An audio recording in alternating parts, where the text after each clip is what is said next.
Palavra da Verdade, com Hernandes Dias Lopes.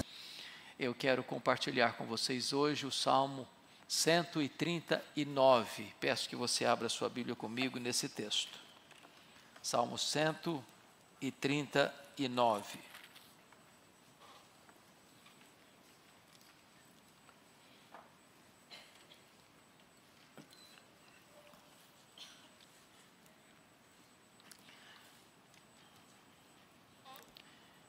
Este é um salmo de Davi, e Davi expressa assim: Senhor, tu me sondas e me conheces, sabes quando me assento e quando me levanto, de longe penetras os meus pensamentos, esquadrinhas o meu andar e o meu deitar, e conheces todos os meus caminhos. Ainda a palavra me não chegou à língua e tu, Senhor, já a conheces toda. Tu me cercas por trás e por diante, e sobre mim pões a mão. Tal conhecimento é maravilhoso demais para mim, é sobremodo elevado, não o posso atingir. Para onde me ausentarei do teu espírito? Para onde fugirei da tua face? Se subo aos céus, lá estás. Se faço a minha cama no mais profundo abismo, lá estás também. Se tomo as asas da alvorada e me detenho nos confins dos mares, ainda lá me haverá de guiar a tua mão, e a tua destra me susterá. Se eu digo, as trevas com efeito me encobrirão, a luz ao redor de mim se fará noite, até as próprias trevas não te serão escuras, as trevas e a luz são a mesma coisa. Pois tu formaste o meu interior, tu me teceste no seio de minha mãe. Graças te dou, visto que por modo assombrosamente maravilhoso me formaste. As tuas obras são admiráveis, e a minha alma o sabe muito bem. Os meus ossos não te foram encobertos quando no oculto fui formado e entritecido como nas profundezas da terra. Os teus olhos me viram a substância ainda informe, e no teu livro foram escritos todos os meus dias, cada um deles escrito e determinado quando nenhum deles havia ainda. Que preciosos para mim, ó Deus, são os teus pensamentos, e como é grande a soma deles. Se os contasse, excedem os grãos de areia. Contaria, sem jamais chegar ao fim. Tomar, ó Deus, desses cabo do perverso. Apartai-vos, pois, de mim, homens de sangue. Eles se rebelam insidiosamente contra ti, e como teus inimigos falam malícia. Não aborreço eu, Senhor, os que te aborrecem? E não abomino os que contra ti se levantam? Aborreço-os com ódio consumado. Para mim são inimigos de fato. Sonda-me, ó Deus, e conhece o meu coração. Prova-me e conhece os meus pensamentos. Vê se há em mim algum caminho mau e guia-me pelo caminho eterno. Amém. Eu quero meditar com vocês sobre o tema: Deus sabe, Deus vê, Deus pode, Deus julga. Bom, é do conhecimento geral de todos nós, penso, que o livro de Salmos é uma coletânea de 150 poemas independentes. Esses poemas têm características diferentes. Você tem salmos de louvor, você tem salmos de gratidão, você tem salmos de penitência, você tem salmos impregatórios, você tem salmos de lamento. Alguém já disse com muita propriedade que os salmos falam a nós e os salmos falam por nós. Esta coletânea de 150 poemas foi composta num período longo. Demorou-se cerca de 1000 anos para se escrever o livro de Salmos. Porque você tem salmos de Moisés, como o Salmo 90, que foi escrito 1500 anos antes de Cristo. E você tem salmo pós-cativeiro babilônico, como o Salmo 126, escrito no 5º século. Alguém, após então esse período, vai reunir esses salmos, esses poemas, e categorizá-los em 5 livros distintos. Salmo 1 a 41, o primeiro livro. Salmo 42 ao 72, o segundo livro. Salmo 73 ao 89, o terceiro livro. Salmo 90 ao 106, o quarto livro. E o Salmo 107 ao 150, o quinto livro. Este salmo é considerado pelos estudiosos como a coroa dos salmos, ou como a gema mais bela de todas as preciosidades e riquezas dessa mina inesgotável que é a palavra de Deus. É um salmo de Davi. E esse salmo retrata para nós a grandeza do nosso Deus. Este Deus que é onisciente, este Deus que é onipresente, este Deus que é onipotente, este Deus que vai julgar todos os homens, este Deus que é inescapável, este Deus que está, de certa forma, encurralando a todos nós, a ponto de nenhum de nós aqui poder viver fora do seu olhar, fora da sua presença, fora do seu poder e fora do seu julgamento. Então eu gostaria de olhar com vocês essa peça belíssima, escrita por Davi, inspirado pelo Espírito Santo de Deus. E a primeira verdade que Davi apresenta aqui dos versos 1 a 6, é que Deus tudo sabe. Ele retrata para nós aqui a onisciência de Deus. E ele começa dizendo que Deus nos sonda e que Deus nos conhece. Tu me sondas e me conheces. A ideia de sondar é de conhecer algo que não está à flor da pele, que não é notório, que não é público, que não está ao alcance do olhar comum. Nós nos conhecemos uns aos outros de forma rasa, epidérmica, superficial. Na verdade, nem nós nos conhecemos exaustivamente. Nós não conhecemos a nós mesmos. Os gregos estavam errados quando diziam, conhece-te a ti mesmo. Mas Deus nos sonda. Deus nos conhece. Conhece por fora, conhece por dentro. Conhece publicamente, conhece secretamente. Conhece o que é revelado e conhece o que é oculto. Não há nada na nossa vida que Deus não conheça exaustivamente, completamente, absolutamente. Ele sabe tudo, Ele conhece, Ele sonda. Mas em segundo lugar, diz o texto no verso 2 que Ele conhece todos os nossos movimentos. Sabes quando me assento e quando me levanto.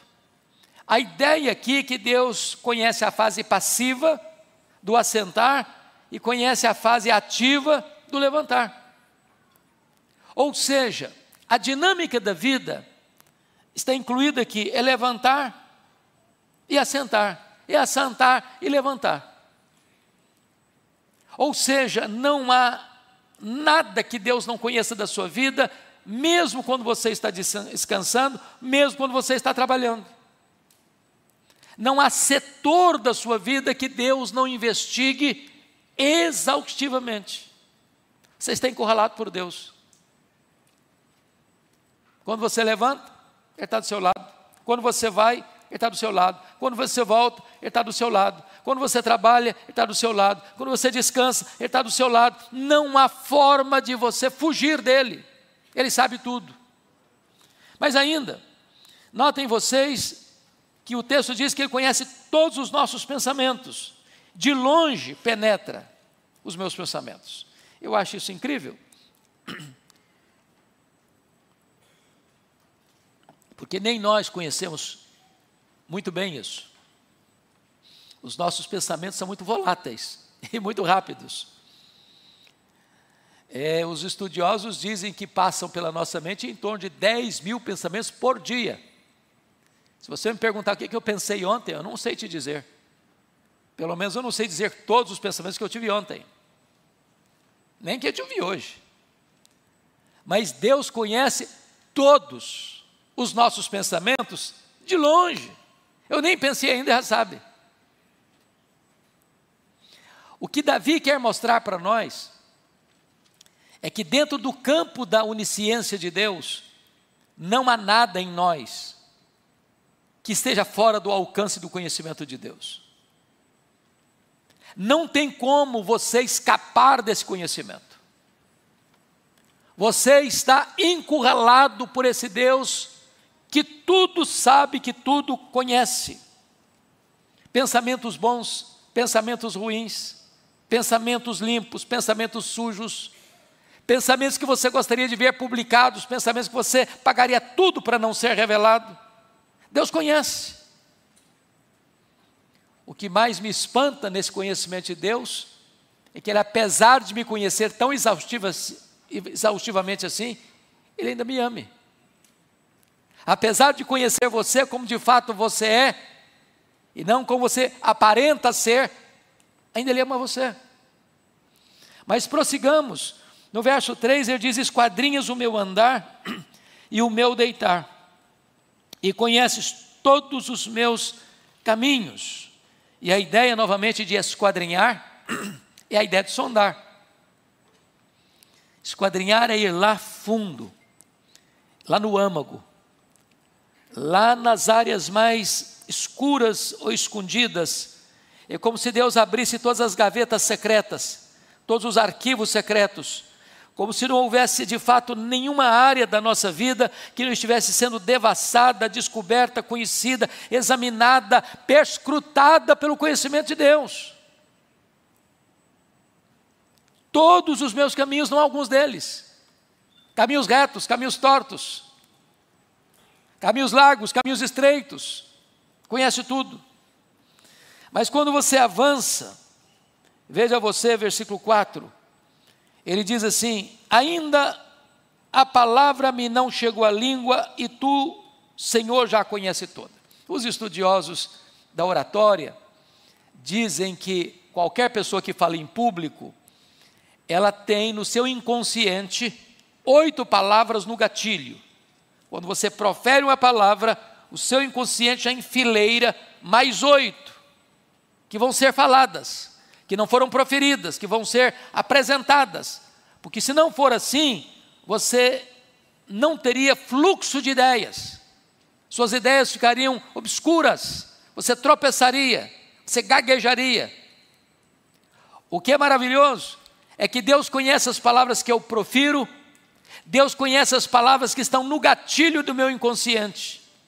Não há palavra que saia da minha boca ou que esteja ainda guardada dentro da minha boca que Deus não conheça. Mas mais, a Bíblia chega a dizer também que nós vamos dar conta no dia do juízo por todas as palavras frívolas que proferimos. Eu acho isso impressionante, porque qualquer de nós, se for interrogado nesta noite, você se lembra o que você falou em dezembro do ano passado? Lembramos de algumas coisas, mas de todas não, óbvio. Nosso arquivo, nosso HD não é tão grande assim. Mas no arquivo de Deus, nos anais do tribunal de Deus, não há sequer uma palavra que você vai proferir que não esteja apenas guardada, mas registrada para o julgamento no último dia. E ele conclui essa linha aqui de Deus sabe, no versículo 6, onde Davi está profundamente perplexo, chocado, maravilhado também com esse conhecimento de Deus. Leia o 6 comigo em voz alta, por favor. Tal conhecimento é maravilhoso demais para mim, é sobremodo elevado, não o posso atingir. É verdade, o que Deus sabe eu não consigo saber, porque Deus, por ser um ser soberano e ter atributos que só Ele tem, como da onisciência, da onipresença, da onipotência, tão claramente delineados nesse salmo, vão para muito além da minha capacidade de entender. Se eu pudesse entender Deus, Ele seria limitado, porque eu sou um ser limitado. Um ser limitado não pode compreender o ilimitado. Então Deus é maior que qualquer capacidade de reflexão. Nem Albert Einstein conseguiria certamente compreender Deus, porque Deus é inesgotável em seu ser. Aliás, nós passaremos toda a eternidade conhecendo a Deus, conhecendo a Deus, conhecendo a Deus, sem jamais esgotar o conhecimento de Deus, porque Ele é ilimitado em seu ser. E Davi está aqui pasmo, Davi está aqui boquiaberto, ele está extasiado diante da grandeza insondável deste conhecimento de Deus, que está nesta noite nos encurralando. Mas notem comigo, em segundo lugar, que Deus não apenas tudo sabe, Deus tudo vê. E ele vai fazer uma transição no verso 7, da onisciência de Deus para a onipresença de Deus.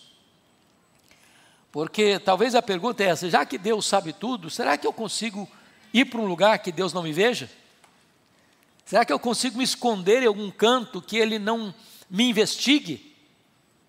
Será que é possível eu viver uma realidade muito longe de onde moro, numa geografia tão longínqua, onde Deus não me alcance? E aí ele começa a fazer a pergunta e dizer que é impossível fugir de Deus no versículo 7. Para onde me ausentarei do teu espírito? Para onde fugirei da tua face? Para onde? Que galáxia? Que canto do universo? Os estudiosos dizem que o nosso universo tem mais de 93 bilhões de anos-luz de diâmetro. Se eu voasse na velocidade da luz e percorresse 93 bilhões de anos e ficasse lá nesse último reduto conhecido do universo, Deus está lá. Deus está lá. Ele é inescapável. Não há geografia neste vasto e insondável universo que Ele criou capaz de nos esconder. Não tem como fugir da sua presença. Veja você que a altura e abismo não podem nos esconder de Deus. Versículo 8. Se suba aos céus, lá estás. Se faça minha cama no mais profundo abismo, lá estás também. E eu pergunto a você: a que altura estão os céus? Nós estamos falando dos céus que nós enxergamos a olho nu, nós estamos falando dos céus, espaço sideral, nós estamos falando do céu, terceiro céu, morada de Deus. Imagine que esse céu esteja, segundo os estudiosos, aí a bilhões de anos-luz de diâmetro de nós. Ainda que eu chegasse lá, Deus está lá. Se eu mergulhasse nas camadas mais abissais dos mares, onde há mais de 10 mil metros quadrados, ou melhor, mais de 10 mil metros de profundidade, porque há mais abismos do que montanhas, nas camadas abissais dos mares, Deus está lá. Ele está pegando dentro da geografia que ele conhecia na época, os extremos. Mas você vai adiante, e ele vai mostrar que a distância longínqua não fica fora do alcance de Deus, nos versos 9 e 10. Você pode ler o 9 e 10 comigo? Vamos juntos?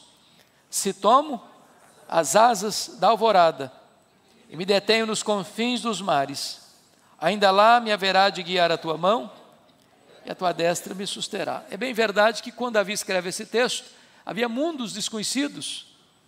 Você sabe que o Brasil foi descoberto em 1500, né? Quando Davi vivia, o mundo era ainda limitado, e o mar era o grande limite, o grande desafio. O que é que tem para lá dos mares?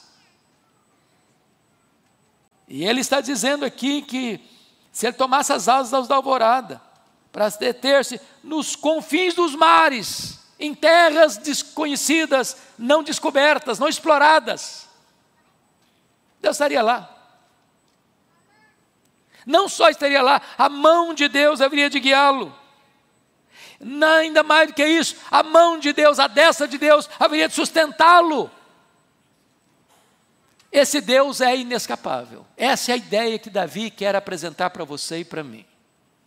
Mas, ele diz algo aqui, muito prático também, que a gente precisa parar um pouquinho para refletir, mostrando que a luz e as trevas não podem esconder-nos de Deus. Leia o 11 e o 12 comigo, por favor, vamos ler juntos em voz alta.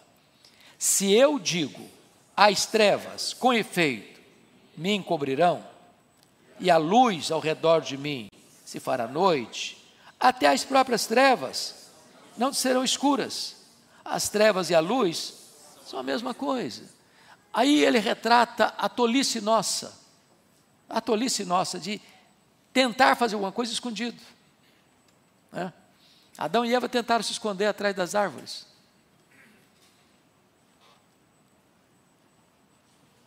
O Caim matou o seu irmão Abel e achou que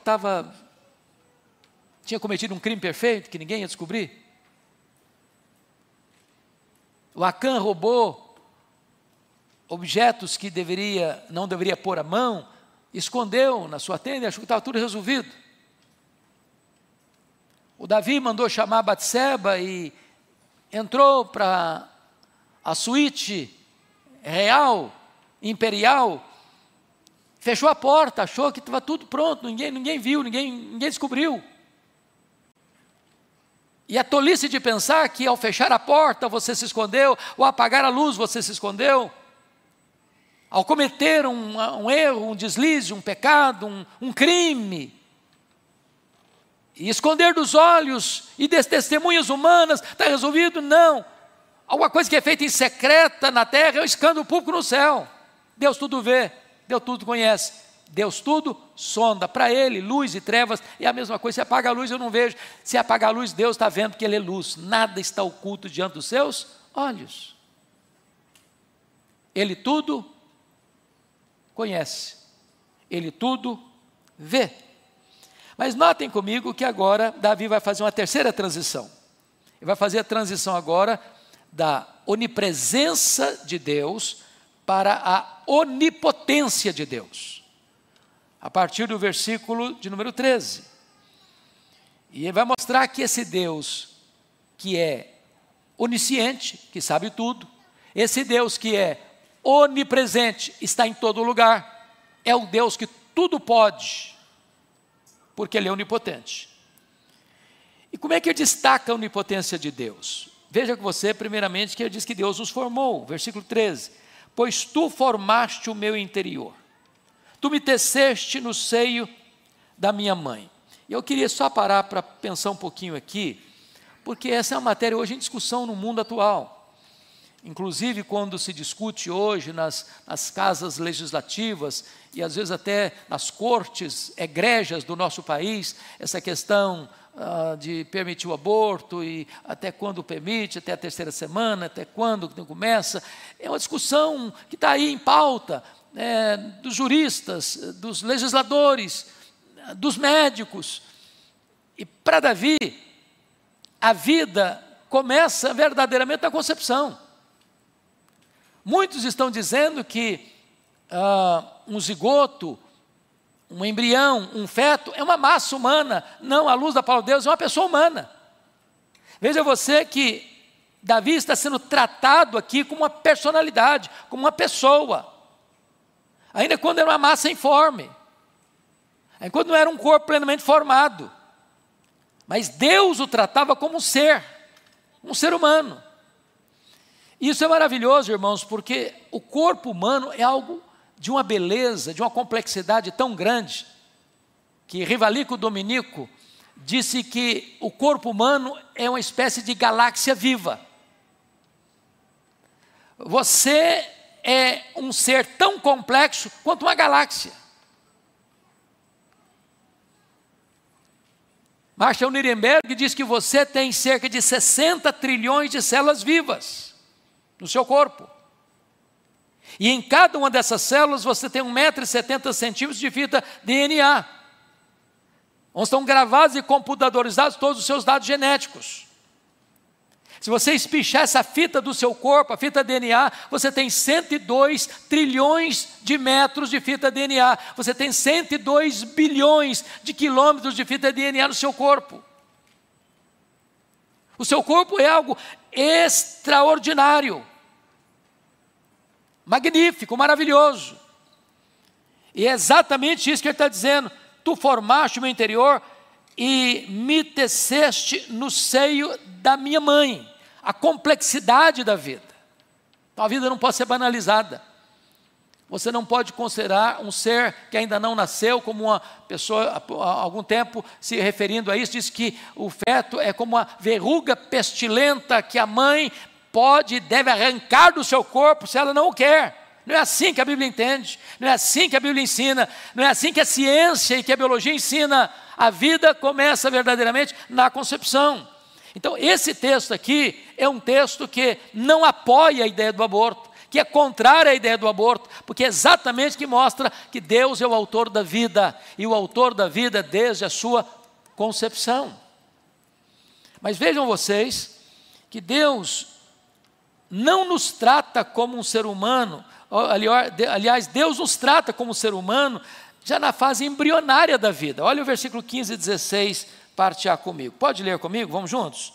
Os meus ossos te foram encobertos, quando no oculto fui formado, e entretecido nas profundezas da terra. Os teus olhos me viram a substância ainda informe, e no teu livro foram escritos todos os meus dias, cada um deles escrito e determinado, quando nenhum deles havia ainda. Então vamos parar um pouquinho nessa parte inicial, né? A ideia é de que não importa o período da vida, se na fase da concepção, como um zigoto, como um embrião, como um feto, como um recém-nascido, como um bebê. Não importa a fase, é um ser humano, tratado por Deus como tal.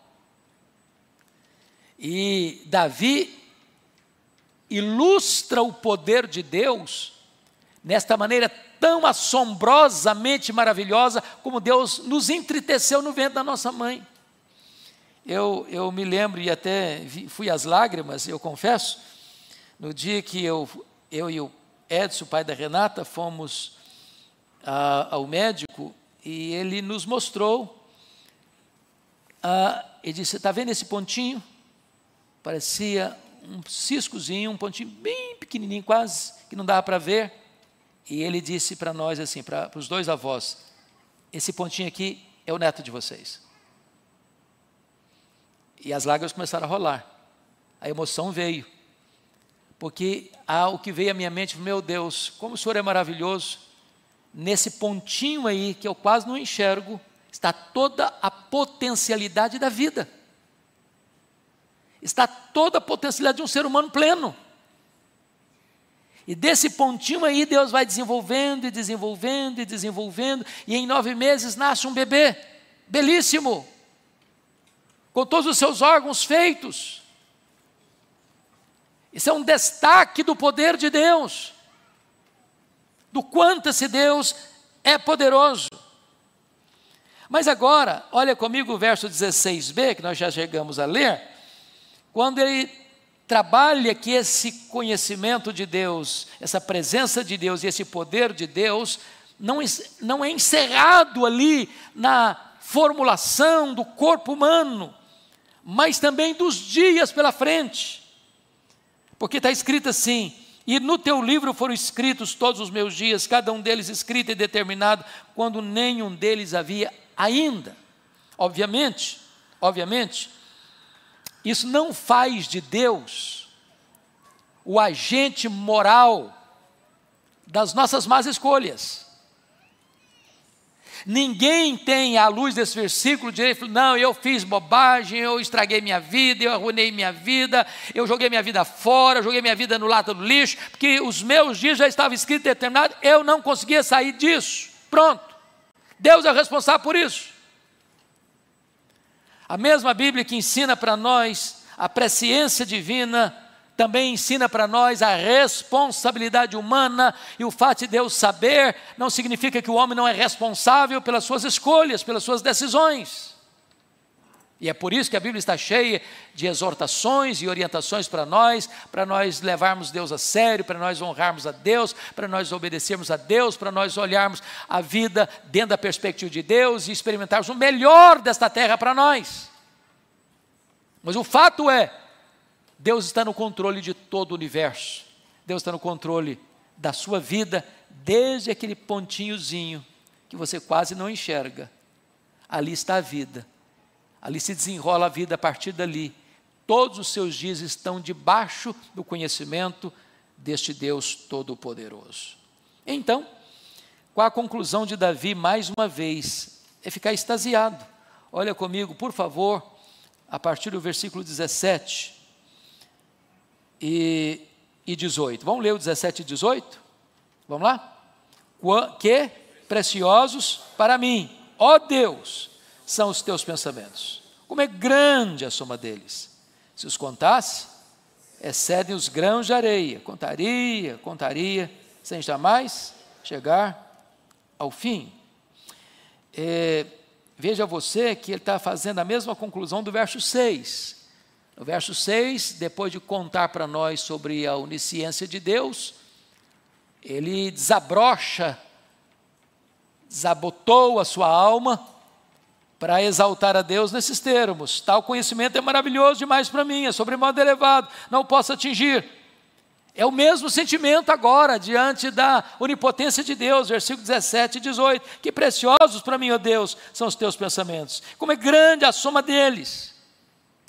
Quem pode contar os pensamentos de Deus? Davi tentou fazê-lo, contaria,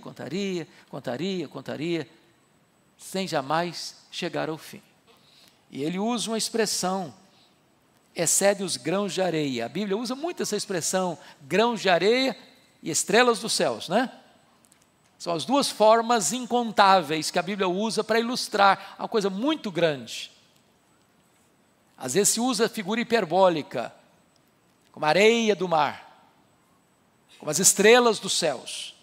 E ele está usando essa expressão aqui para retratar para nós quão grande, quão magnífico são os pensamentos de Deus.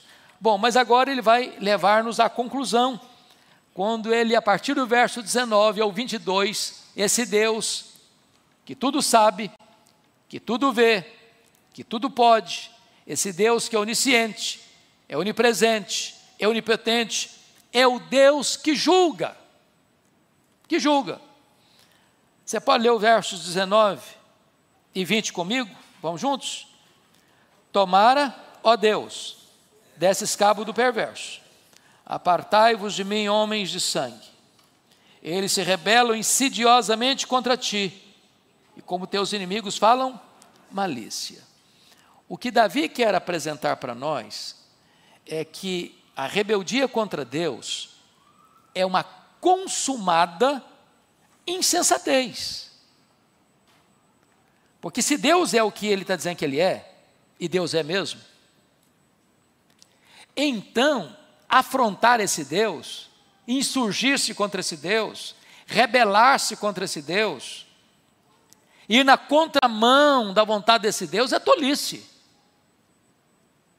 Numa linguagem bem brasileira, é dar murro em ponta de faca, é bater a cabeça na parede, é querer encarar alguém que não dá para vencer, é tolice. É por isso, meus irmãos, que o ateísmo não é um problema intelectual, o ateísmo é um problema moral. Quando o apóstolo Paulo vai tratar dessa matéria em Romanos 1,18, ele diz que a ira de Deus se revela contra toda a impiedade dos homens que detêm a verdade pela injustiça. Ou seja, o que se conhece, o que se pode conhecer de Deus está aí. As digitais de Deus estão por todo lado. Agora, o homem não quer render-se a esse Deus que requer do homem arrependimento, mudança, transformação. O que esse homem faz? Ele pega essa verdade e tenta matá-la por afogamento. O problema dele é moral. Porque ter o conhecimento de Deus não glorificou como Deus. Transformou Deus a imagem de homem corruptível como quadrúpedes, répteis, animais. E essa idolatria vai desembocar na imoralidade e a sociedade vai se corromper e vai se degradar. Por quê? Porque quem tentou resistir a esse Deus, não querer esse Deus, rebelar-se contra esse Deus, é tolice. Mas notem comigo nos versos 20 e 22 que a inimizade contra Deus deve ser veementemente repudiada por nós. Por favor, leia comigo o verso 21 e 22, vamos juntos. Não aborreço eu, Senhor, os que te aborrecem, e não abomino os que contra ti se levantam. Aborreço-os com ódio consumado. Para mim são inimigos de fato. Bom, há duas coisas aqui que eu preciso pontuar.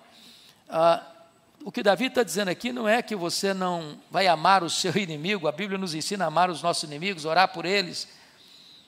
O que Davi está mostrando aqui para nós é que você não pode ser um ser amoral, ponto neutro, coluna do meio, sem definir o que você acha, você crê.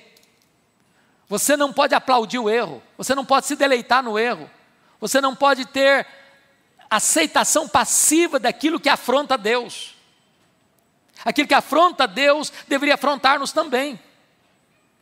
Aquilo que desonra Deus deveria ferir-nos também.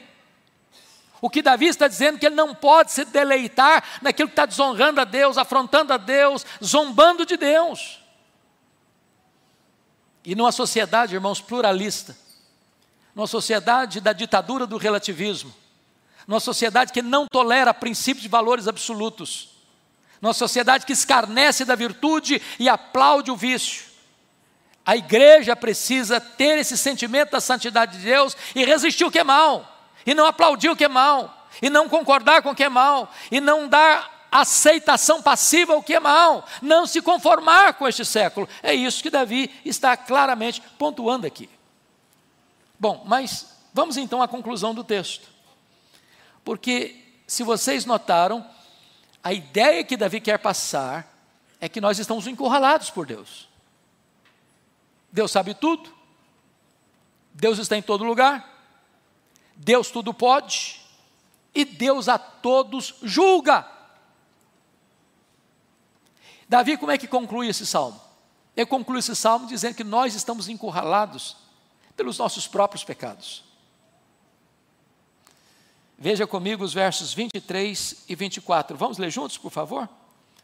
Sonda-me, ó Deus, e conhece o meu coração. Prova-me e conhece os meus pensamentos. Vê se há em mim algum caminho mau e guia-me pelo caminho eterno. Esse homem volta a uma autorreflexão. Ele volta a uma introspecção.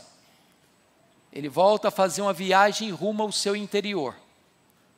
Não para ficar perdido nos labirintos da própria alma. Ele vem em oração pedindo: meu Deus, me sonda, Senhor. Conhece o meu coração. Põe no teu cadinho. Prova-me. Conhece os meus pensamentos, Senhor. Agora não está querendo fugir, não. Agora não está querendo escapar, não. Agora não está querendo ir para um lugar que acha que Deus não esteja, como Jonas tentou fazê-lo ao fugir para Tarsis. Agora ele está pedindo: Deus, agora eu quero mesmo que o Senhor venha, que o Senhor me conheça mesmo, que o Senhor me sonde mesmo, que o Senhor me investigue mesmo. Agora eu preciso disso mesmo. E agora vai fazer um pedido para Deus: ó Senhor, então vê se há em mim algum caminho mau e guia-me pelo caminho eterno. Ele está dizendo: eu não tenho condições de me avaliar, eu não tenho condições de me sondar, eu não tenho condições de ser a minha própria resposta, a minha própria solução. Então Deus venha, me sonda, me conhece e me guia, Senhor, pelo caminho certo, pelo caminho eterno. Esse é o desafio da palavra de Deus para você e para mim nessa noite. Porque há duas coisas, irmãos, que podem nos levar e nos colocar com a boca no pó. A primeira delas é conhecer a Deus. A segunda delas é conhecer a nós mesmos. Ninguém pode ficar de nariz empinado se conhece a Deus. Até os serafins cobrem o rosto diante dele. E ninguém pode ficar de nariz empinado se conhece a si mesmo. Só um louco. Só um fariseu. Mas se você sabe quem é você, você tem plena consciência que você carece desesperadamente da graça de Deus na sua vida. Nós vamos orar e pedir que Deus nos sonde e que Deus nos guie pelo caminho eterno, pelo caminho da verdade, pelo caminho da justiça. Curva a sua fronte, vamos orar. Receba, Deus, a nossa gratidão pela tua palavra. Palavra bendita, palavra eterna.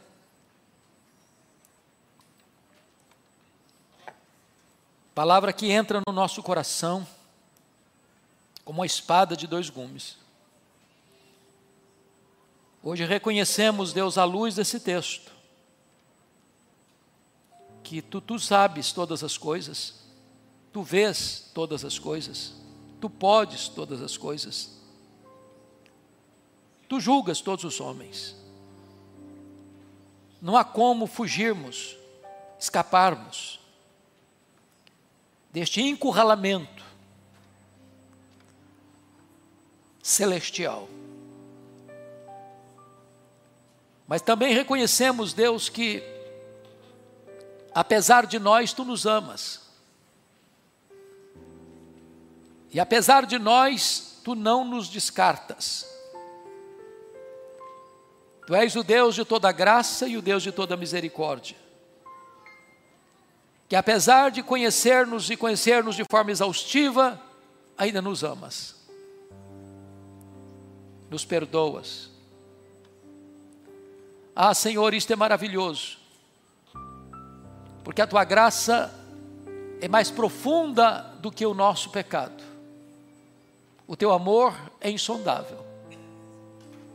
E o que nós pedimos nesta noite é que ao sondar-nos, ao trazer à tona, à luz do sol, o nosso pecado, tu não nos esmagues, mas que tu nos perdoes e nos guies pelo caminho eterno. Carecemos da tua graça, não podemos viver sem ela. Precisamos muito da visitação do Espírito Santo, para abrir os olhos da nossa alma, para enxergarmos quem tu és, quem somos nós, e para nos lançarmos aos teus pés, em súplica e quebrantamento, para que tu restaures a nossa